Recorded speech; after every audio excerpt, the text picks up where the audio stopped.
Oh, hey everyone. I've just been playing some Mario Kart Super Circuit on my Switch. Isn't it awesome that we have GBA games on the Switch? We could finally play them portably. So last time we covered the first two Mario Kart games, and while the original was impressive, it still wasn't the greatest in my opinion. And 64 was good, but still felt like it wasn't quite there yet. So I'm excited to see how these next two games expand upon the series and improve the formula.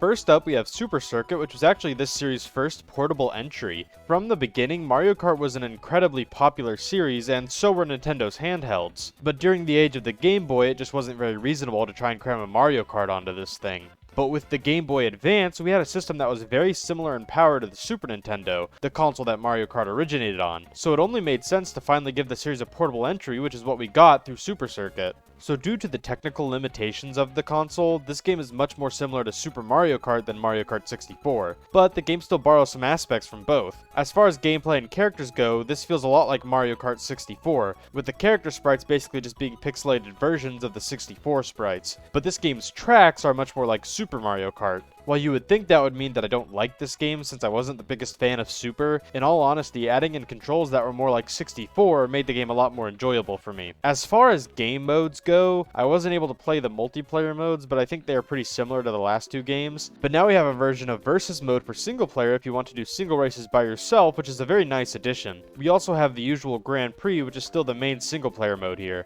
This mode is your typical Grand Prix, except we now have a new ranking system to go along with it. This means that to get a higher rank, you not only have to win the cup overall, but do better in the individual races. This is a system that would be put in all of the future games and gives each cup more replayability. And while the controls do feel pretty good overall, making certain turns can still be a little rough, which makes getting a good rank on some of these cups extremely brutal. As far as the courses go, there isn't a whole lot to talk about since, like Super, a lot of them can be a little repetitive, so I won't be talking about all of them individually, but I wouldn't say that any of them are bad. And a lot of these courses have cool ideas, but just feel like they aren't as cool as they could be because of the limited hardware. The GBA just couldn't do Cheeseland justice. I also think that the Rainbow Road in this game is pretty good. It's also pretty brutal. But this game was also the first game to feature old courses remade for the game, which is really cool as it has become a tradition for pretty much every game to feature old courses. You can unlock all of the courses from Super Mario Kart, which basically makes this game a remake of that game on top of a brand new game. While this game is nowhere near my favorite in the series, I can still appreciate a lot of the things it did right and how important it is being the first portable Mario Kart. But other than that, I don't really see myself going back to this one. Okay, so I know that I didn't really have much to say about Super Circuit, but that's because most of my excitement for making this video was reserved for Double Dash. Now look, I was a Wii kid, so I never grew up with a GameCube or Double Dash. But just about a month or two ago, I was able to get my hands on a copy of the game, and oh my gosh, this game is amazing. Not only does this game have an extremely fun and interesting gimmick, it also introduces so many things into the series and ties it all up in an amazing package. So just to start off, this game controls leagues better than any of the entries before it. Once you have played Double Dash or any of the games after it, it makes it very hard to go back. Before this game, the turning and controls all felt fine, but just didn't really feel exactly how you wanted it to. Turns always just felt off, and drifting just felt like even more of a headache, but here everything just finally clicks and feels amazing to control. And while before each character had their own stats, now there is so much more customization that you can truly fine-tune and make combinations that fit your playstyle. There are now tons of karts you have to choose from and all have different stats that can affect how you play the game. And also not to mention the fact that all these karts just look really nice as well. They don't just look like generic go-karts, but instead look like vehicles that you might actually find in the Mario world. We also have tons more characters that are in this game instead of the same roster we have had since 64. All of those characters return, but this time they are alongside so many others like Koopa Troopa, who is returning from Super Mario Kart, Koopa Paratroopa, Daisy, Waluigi, and so many more. The reason the roster is so much bigger here is because in this game we not only have to choose one character before we race, but a partner character as well.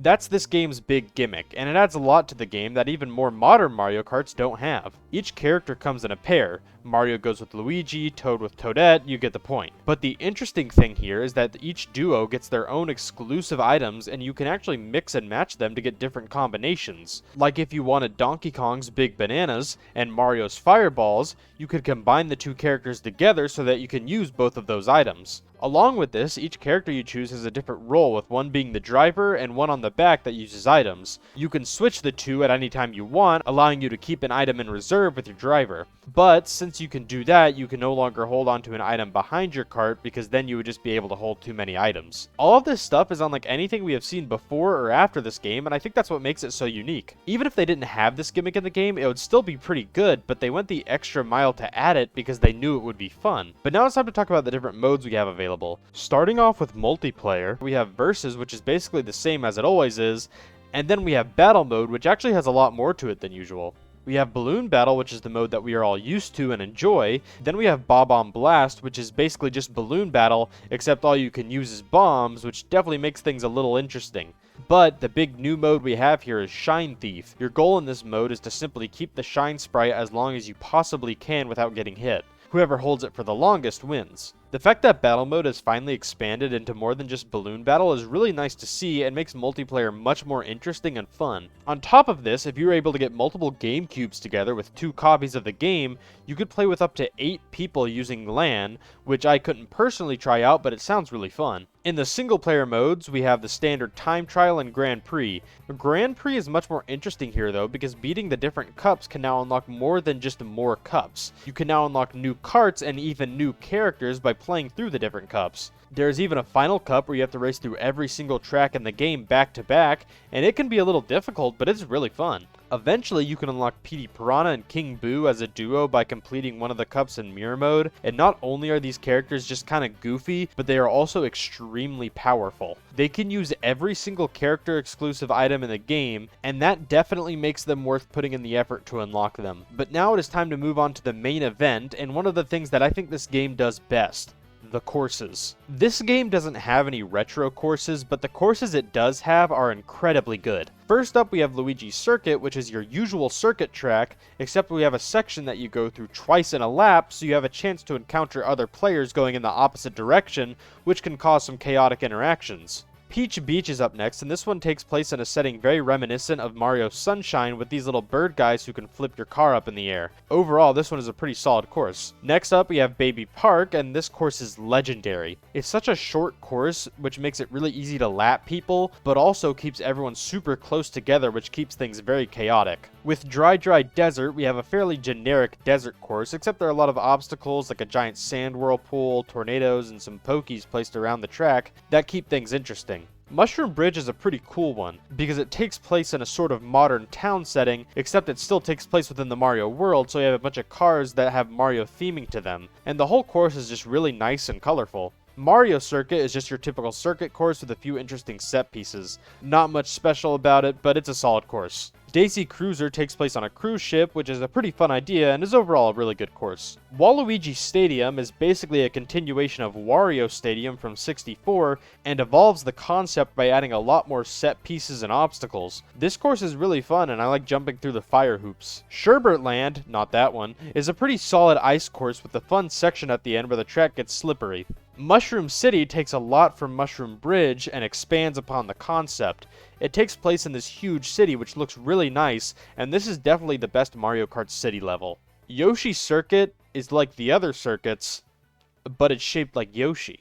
DK Mountain is a course that takes you through the jungle until launching you out of a cannon on top of a huge mountain. This course was on Mario Kart Wii, and as a kid I always really liked it and can say that it definitely holds up here as well. Wario Coliseum is such a fun and interesting track. The course twists and turns all over the place, has a few cool skips you can do, and just looks really nice overall. It's also such a long track that it only has 2 laps per race. This is an awesome track, and it sucks that it hasn't really appeared since Double Dash. Dino Jungle is another pretty fun one. You go through this prehistoric jungle before heading into the temple with a giant cave inside, and there's this cool dinosaur there. Bowser's Castle is a pretty standard track for its type, and while I wouldn't say it's one of the best Bowser's Castles, I still think it's pretty good. Finally, we have Rainbow Road, and yeah, this one's pretty good. Compared to a lot of the others, this one actually has quite a lot of stuff to look at, with the course taking place above a huge city, and all the rainbow versions of items floating around near the course. I never really hear this course come up when people talk about Rainbow Road, and I'm not sure why. I think this one's pretty good.